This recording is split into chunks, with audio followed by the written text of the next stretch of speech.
Bonjour et bienvenue à ce premier congrès international de la médiation ici à Angers. Nous accueillons Yann Ferguson, qui est sociologue, professeur à l'ICAM et chercheur associé au CERTOP France. Bienvenue Yann. Merci. Bonjour Yann. Bonjour. Alors tout à l'heure, on a vu que l'intelligence artificielle pouvait reconnaître un chat, un chien, nommer, mais elle a ses limites quand même. Et est-ce qu'elle pourrait reconnaître, je ne sais pas, avoir de l'humanité, reconnaître des libertés, parler d'égalité, de fraternité aussi, si on veut aller plus loin? Qu'est-ce que vous en pensez? Alors il y a deux. Généralement, dans l'intelligence artificielle, on distingue deux approches. Ce qu'on appelle une intelligence artificielle faible, qui est spécialisée, extrêmement performante, mais qui va être plus efficace que l'homme sur une tâche particulière. Par son pendant, par effet miroir, on a un autre concept qu'on appelle l'intelligence artificielle forte, qui n'existe pas aujourd'hui et qui exprime le scénario où on développerait une intelligence artificielle qui serait dotée d'une conscience d'elle-même et d'une pensée réflexive. C'est-à-dire qui serait capable de chercher à l'intérieur de ses propres sentiments. Ça, c'est ce qu'on ne sait pas faire. On sait faire des machines autonomes, mais on ne sait pas faire des machines indépendantes. Ça, c'est une distinction assez fine. L'autonomie, par exemple, c'est une voiture qui décide, parce que vous lui avez dit d'aller à Nantes, par exemple, depuis Angers, qui va décider de la route et qui, à un moment, s'il y a un bouchon, va décider d'elle-même de changer de route. Voilà. Mais elle est toujours liée à la destination. La machine indépendante, c'est la voiture qui sort du garage le matin d'elle-même et qui va voir un coucher de soleil parce qu'elle trouve ça joli. Et ça, c'est toute la différence que l'on peut trouver. Rassurez-moi, on n'en est pas encore là. Non, on est très très loin de ça. Évidemment, les fantasmes sont très importants sur cette discipline. La fiction nous a amené à nourrir des représentations sociales extrêmement clivantes de l'intelligence artificielle. Mais aujourd'hui, l'enjeu technique, c'est non pas qu'une machine ait conscience d'elle-même, mais c'est qu'une machine comprenne ce qu'elle dit. Aujourd'hui, lorsqu'une machine reconnaît un chat, elle le reconnaît par association de caractéristiques, mais elle ne comprend pas ce que c'est un chat. Donc la vraie piste aujourd'hui, c'est qu'une intelligence artificielle comprenne ce qu'elle dit.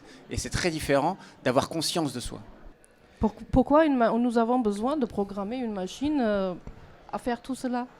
Alors, depuis que l'être humain se développe, il utilise des outils pour augmenter son emprise sur son environnement.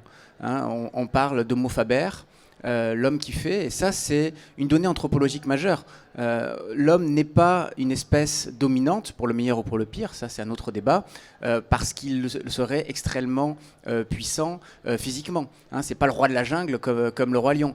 Il a développé une capacité à créer des outils et aussi à se projeter dans l'avenir, voilà, à s'imaginer des histoires, et ces histoires vont mobiliser les hommes collectivement. Donc ces deux propriétés, concevoir des outils qui vont développer ses capacités d'emprise sur son environnement et de contrôle de son environnement, et à se raconter des histoires collectives qui vont mobiliser les femmes et les hommes, sont vraiment les déterminants de sa domination en tant qu'espèce. Donc je dirais, c'est dans l'essence de notre espèce que de chercher en permanence à développer des techniques pour résoudre les problèmes. Ce qui est fascinant maintenant, c'est que nous développons des techniques pour résoudre les problèmes que nos techniques ont créés. Et c'est là où ça devient questionnant. Voilà, on a tellement rendu complexe le monde qu'on développe des technologies pour essayer de nous le simplifier. Ça me rappelle la question, les solutions d'aujourd'hui sont les problèmes de demain, et aussi une question... est-ce que parce que nous pouvons le faire, nous devons le faire? Ouais. Alors ça c'est un vrai sujet. Vous avez le principe de précaution qui dit ce n'est pas parce qu'on n'a pas toutes les certitudes sur les conséquences d'une technologie qu'il ne faut pas les anticiper. Et puis vous avez une loi empirique, historique, qui montre que tout ce qui est faisable à un moment a été fait. Donc c'est toujours le sujet. Moi je suis personnellement contre le transhumanisme. Je ne voudrais pas implanter dans le cerveau de mes enfants la puce Wikipédia qui l'amènerait à tout savoir. La question se pose si tous les enfants de la classe de mes enfants l'ont. Est-ce que je vais maintenir cette position de principe et faire de mes enfants les derniers de la classe? En tant que père, évidemment, je souhaite le meilleur pour mes enfants, je souhaite qu'ils aient le meilleur, qu'ils aient la meilleure vie possible.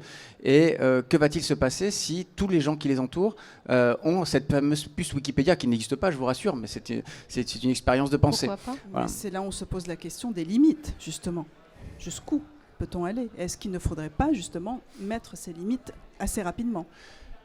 Mettre des limites dans les technologies, même si on a l'impression qu'on n'en met pas assez, c'est ce que l'on fait tout le temps. La technologie qui a tué le plus d'individus dans l'histoire de l'humanité, c'est la voiture. Aucune technologie n'a tué autant d'individus que la voiture. Eh bien, quand on regarde, c'est de plus en plus compliqué de pouvoir conduire. On se rend compte, il faut passer un code de la route, il ne faut pas avoir 10 sur 20, il faut avoir 18 sur 20 pour l'avoir. Ensuite, on passe un permis, on a des machines qui nous flashent, on a des policiers qui nous contrôlent, on a des points, et on passe notre temps à regarder quelle est la bonne vitesse, quelles sont les bonnes règles, quelles sont les bonnes machines, quelles sont les bonnes manières d'apprendre pour essayer de domestiquer enfin cette technologie. En France, il y a 30 ans, il y avait à peu près 25 000 morts par an sur les routes. Avec tout ça, aujourd'hui, il y en a 3 500. C'est toujours beaucoup trop. Mais on se rend compte qu'on passe notre temps à réfléchir aux limites qu'on doit mettre. Une limitation de vitesse, c'est une limite. L'interdiction de conduire quand on est alcoolisé, c'est une limite. L'interdiction de téléphoner quand on est au volant, c'est une limite. Donc, il n'y a rien d'extraordinaire à penser les limites de l'intelligence artificielle. Il suffit de regarder comment on a fait un code de la route et mettre en place un code de l'IA. L'ennui, pour l'instant, c'est ce que disent les développeurs, c'est qu'il n'y a pas grand-chose en intelligence artificielle. Il y a beaucoup d'applications, mais il y a très peu encore d'applications industrielles. Il y a beaucoup de choses autour des data. Et là, on voit que l'effort se structure avec l'Union européenne, par exemple, qui a mis en place la RGPD. Donc là, sur les data, on commence à mettre en place des choses. Sur l'IA, il y a une tension entre ceux qui disent il faut réglementer et d'autres qui disent oui, mais pourquoi ne réglementer quelque chose qui n'existe pas encore vraiment ou à l'état des laboratoires. Et le risque de très réglementer ou de trop réglementer pour certains, c'est que pendant que nous, on discute de l'éthique et des réglementations, les autres, eux, ils avancent, ils font de la recherche et du business. Donc il est important, en même temps qu'on augmente les capacités technologiques de faire des choses, d'augmenter peut-être la capacité de l'être humain à réfléchir, pas à penser, mais à réfléchir. Exactement. C'est ce qu'on appelle la modernité réflexive. La modernité, c'était celle de la révolution industrielle. La révolution industrielle, elle se traduit par une confiance très très forte dans le progrès, c'est-à-dire l'idée selon laquelle l'humain va nécessairement vers un monde meilleur par la grâce des sciences et des techniques. Aujourd'hui, on se rend bien compte que ça ne marche pas comme ça. On a une facture écologique et sociale qui est énorme en lien avec la révolution industrielle. Donc on est en train de développer une modernité réflexive, c'est-à-dire une capacité à se penser. Voilà. Et l'intelligence artificielle, je trouve, fournit une occasion intéressante de regarder où est-ce qu'on en est dans ce projet. Est-ce que nous allons passer dans l'âge adulte des technologies? Jusque-là, on était dans un enthousiasme béat. Première chose, révolution industrielle. Ensuite, on était dans une trouille folle. Tchernobyl, le nucléaire, tout ça va péter. Est-ce qu'on peut se mettre dans l'âge adulte des technologies où on est raisonnable, où on est capable de sortir de l'approche technophile, de l'approche technophobe, et on va être capable, c'est ce que Edgar Morin dit, de civiliser la technique.